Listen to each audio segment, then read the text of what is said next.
There's another area that's very critical in observing the behavior pattern of Crow Indians. Our way of worship was here long before the white man came. And if you recall the book by Plentycoo written by Frank Bird Linderman, he said that the Crows had their medicine bundles until the white man came, the missionaries came, and they said, "This is the wrong way. This is the way." So they told us about Christianity. And he said, we were so impressed that we threw our medicine bundles in the river. We threw our medicine bundles in the fire. We destroyed everything we had. We thought there was only one way until the next white man came. Then he said, "Oh, no, that's not the way. This is the way."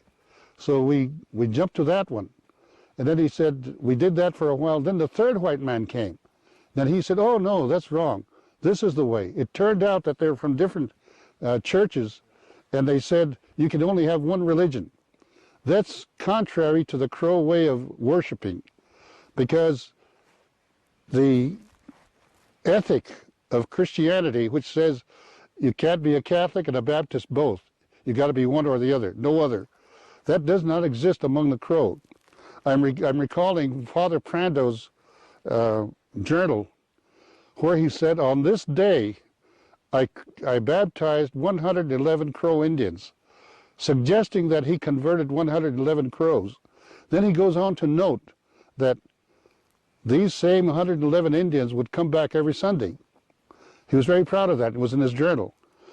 On the other hand, the Crow perspective said this: those 111 Indians went to church that day, and according to Father Prando, they denounced every other way of worship, but they went out and had a sweat bath, they went out and had a peyote meeting, they went out and had a sun dance, they had a tobacco dance, they went on a fast, they did all these things, and then Sunday they came back. Why?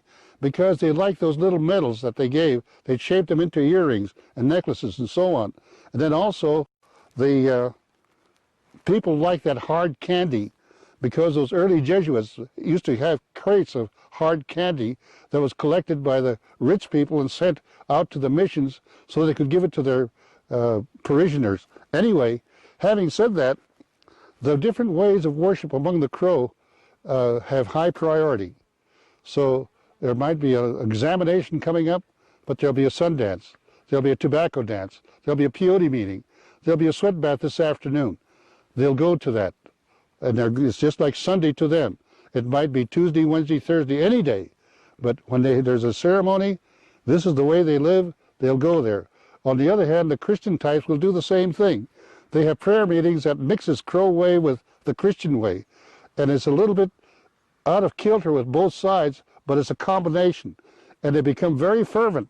A Crow worshiping in a Christian way can be a very devout church member. Therefore, he'll miss a lot of things just to be there for the church. And when you talk about the worship system, you'll find a variety. And you can't categorize all of them, because we say that the greatest enemy of Indian people is stereotyping. And that is what has happened so many times. So when you look at these people, one thing you got to be careful of is you do not stereotype them as far as religion, worship, and life ways are concerned. I just thought I'd do that.